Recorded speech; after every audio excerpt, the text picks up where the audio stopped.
Hello दोस्तों, स्वागत है आपका अपने YouTube channel MP board exam 2021 में। आज के इस वीडियो में हम क्लास 12 बायोलॉजी के यूनिट नंबर 2 आनुवंशिकी एवं विकास के कुछ महत्वपूर्ण प्रश्न देखेंगे। तो इस यूनिट से 18 अंक के प्रश्न पूछे जाते हैं, जिसमें से ऑब्जेक्टिव टाइप क्वेश्चन जो होते हैं वो 5 मार्क्स के लिए होते हैं और 4 अंक के 2 प्रश्न इससे पूछे जाते हैं और 5 अंक का 1 प्रश्न इससे पूछा जाता है। सिर्फ इसी यूनिट से 18 मार्क्स का पूछा जाता है। तो ये यूनिट आपके लिए बहुत ज्यादा मायने रखती है। अगर इस यूनिट को आप अच्छे से नहीं पढ़ते हो तो आपके सीधे सीधे 3 से 4% ऐसे ही कम हो जाएंगे। इसीलिए ये यूनिट आपके लिए बहुत ज्यादा मायने रखती है। तो वीडियो थोड़ी लंबी हो सकती है क्योंकि इस यूनिट में हम 3 चैप्टर कवर करने वाले हैं, चैप्टर 5, चैप्टर 6 और चैप्टर 7। वीडियो स्टार्ट करने से पहले अगर आप चैनल पर नए हैं तो चैनल को सब्सक्राइब कर ले और बेल आइकन जरूर दबाना, ताकि मैं जैसी नेक्स्ट यूनिट की वीडियो अपलोड करता हूँ उसकी नोटिफिकेशन आपको सबसे पहले मिले। चलिए वीडियो स्टार्ट करते हैं।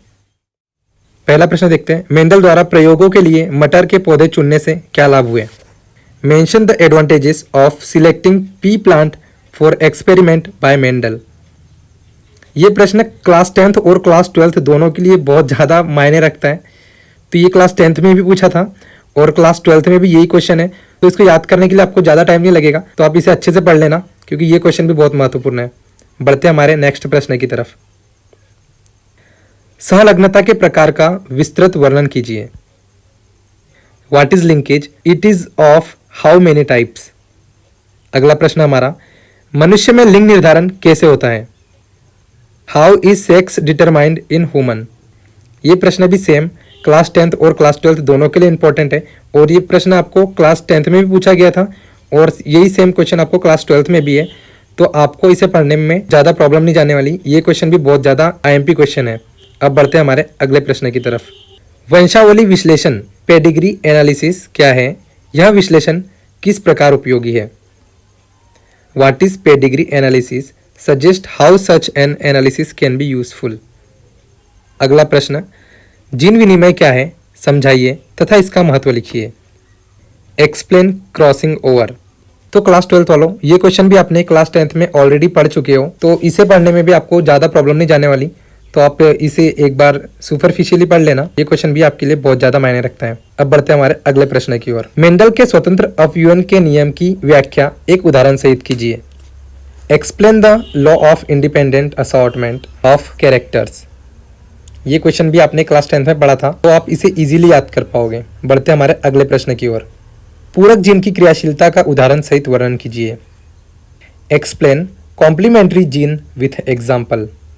अगला प्रश्न देखते हैं, एक हीमोफिलिक स्त्री एवं एक सामान्य पुरुष द्वारा उत्पन्न संतानों में हीमोफीलिया की वंशागतिकी को चित्र द्वारा समझाइए तथा हीमोफीलिया रोग की प्रमुख विशेषता लिखिए। Explain the inheritance of haemophilia when a haemophilic woman is married with normal man with the help of diagram. अगला प्रश्न हमारा, निम्न पर टिप्पणी लिखिए। फर्स्ट है अपूर्ण प्रभाविता, सेकंड सप्रभाविता और थर्ड पर है test cross. Incomplete dominance, codominance and test cross पर आपको टिप्पणी या शॉर्ट नोट्स लिखने हैं। अब हमारे अगले प्रश्न की तरफ बढ़ते हैं। निम्न को समझाइए। फर्स्ट पृथक्करण का नियम, सेकंड है प्रभाविता का नियम और थर्ड पर है down syndrome. Explain following. First law of segregation, second law of dominance and third down syndrome. अब अगले प्रश्न की तरफ बढ़ते हैं। अंतर लिखिए। फर्स्ट प्रभाविता तथा अप्रभाविता, सेकंड समयुग्मजी तथा विषम युग्मजी, थर्ड एक संकर और द्विसंकर। Right differences, dominance and recessive, homozygous and heterozygous, monohybrid and dihybrid. अब हम चैप्टर 6 के इंपॉर्टेंट क्वेश्चन देखने जा रहे हैं। तो देखते हैं पहला प्रश्न, डीएनए की संरचना का सचित्र वर्णन कीजिए।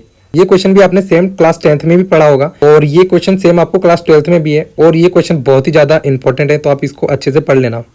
Explain the Watson and Crick model of DNA. Second question, operon क्या है? इसकी संकल्पना को समझाइए। ये क्वेश्चन पिछले वर्ष पूछा गया है। What is lake operon? Right it's concept. बढ़ते अगले प्रश्न की तरफ। जेनेटिक कोड क्या है? इसकी खोज के बारे में आप क्या जानते हैं? जेनेटिक कोड के प्रमुख लक्षण लिखिए। What is genetic code? What do you know about it's discovery?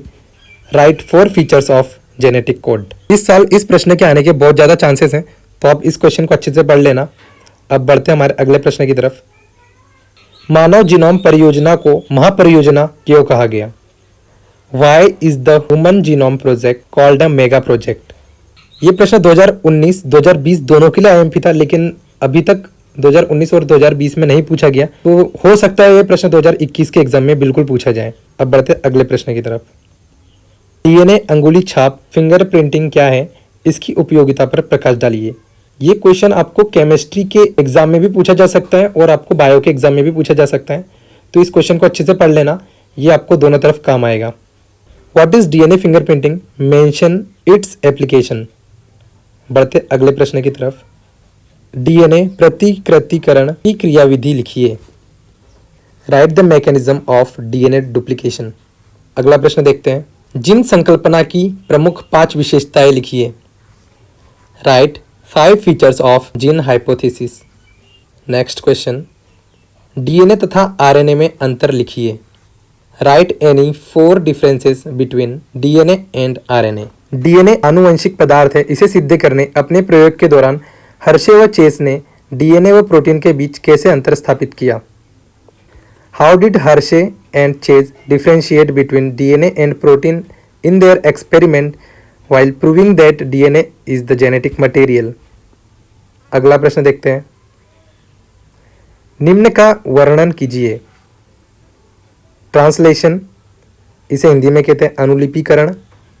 Second, transcription, और इसे हिंदी में कहते हैं अनुलेखन। अगला प्रश्न देखते हैं। निम्न के बीच अंतर लिखिए। फर्स्ट, mRNA व tRNA। सेकंड, टेम्पलेट रज्जु व कोडिंग रज्जु। Differentiate between the followings. First, mRNA and tRNA। Second, template strand and coding strand. अब हम चैप्टर 7 के इंपॉर्टेंट क्वेश्चन देखेंगे। चैप्टर 7 यूनिट 2 का लास्ट और इंपॉर्टेंट चैप्टर है, क्योंकि इस चैप्टर से 4 अंक का एक प्रश्न पूछा ही जाता है। यूनिट 2 में 4 अंक के 2 प्रश्न पूछे जाते हैं, लेकिन जो एक प्रश्न है वो चैप्टर 7 से पूछा ही जाता है। तो आप चैप्टर 7 को अच्छे से पढ़ लें। चैप्टर 7 में क्वेश्चन की संख्या कम दी है और जो भी क्वेश्चन है बहुत इंपॉर्टेंट है, तो आप उन्हें ध्यान से देखना। तो चलिए बढ़ते प्रश्न की तरफ। ऑक्सीजन क्रांति क्या है, समझाइए। What is oxygen revolution, explain. Second question, समजात तथा समृद्धि रचनाओं में अंतर लिखिए। What is the difference between homologous and analogous organs. Next question, संयोजक कड़ी किसे कहते हैं, इसके महत्व को समझाइए। सरीसृप तथा पक्षी वर्ग की संयोजक कड़ी किसे कहते हैं, इसके लक्षण लिखिए। What is connecting link, right its significance. What is the connecting link between reptiles and birds, explain. अगला प्रश्न देखते हैं। डार्विन के प्राकृतिक वर्णवाद को समझाइए तथा इसकी 4 आलोचनाएं लिखिए। Give a detailed account of theory of natural selection, write down the demerits of Darwinism. Next प्रश्न, लेमार्कवाद तथा डार्विनवाद की तुलना कीजिए। Differentiate between Lamarckism and Darwinism. Next question, जीवोत्पत्ति के संदर्भ में जैव रासायनिक सिद्धांत के मिलर एवं हेराल्ड के प्रयोग का सचित्र वर्णन कीजिए। Draw a well label diagram of Miller and urease experiment. टिप्पणी कीजिए। फर्स्ट, अवशेषी अंग, इसे हम वेस्टिजियल ऑर्गन्स भी कहते हैं। सेकंड, लेमार्कवाद, इसे लेमार्किज्म। थर्ड, उत्परिवर्तन, म्यूटेशन। इस पर आपको टिप्पणी लिखनी है। इन जितने भी इंपॉर्टेंट क्वेश्चन इस वीडियो में दिखाए गए, इससे आपकी सेकेंड वाली यूनिट पूरी की पूरी कवर हो गई है। अगर इन्हीं क्वेश्चंस को आप अच्छे से पढ़ लेते हो तो आप यूनिट सेकेंड को पूरा का पूरा कवर कर लोगे, और ये यूनिट बहुत ज्यादा मायने रखता है, इसीलिए आप इन्हीं क्वेश्चंस को बहुत अच्छे से पढ़ें। आई नो कि वीडियो काफी लॉन्ग हो गए, इसके लिए सॉरी, लेकिन वीडियो को लास्ट तक उसी स्टूडेंट ने देखा होगा जो स्टूडेंट पढ़ाई को लेकर अभी बहुत ज्यादा सीरियस हो चुके हैं। ऐसे स्टूडेंट जो पढ़ाई को लेकर बहुत ज्यादा सीरियस हो जाते हैं, वो स्टूडेंट बहुत कम टाइम में भी बहुत ज्यादा अच्छे परसेंट स्कोर कर पाते हैं। तो आज की वीडियो में फिलहाल इतना ही, मिलते हैं अगले वीडियो में। अगर वीडियो पसंद आए तो वीडियो को लाइक करें, कमेंट करें, और चैनल पर नए तो चैनल को सब्सक्राइब कर लें और बेल आइकन जरूर दबाएं। धन्यवाद।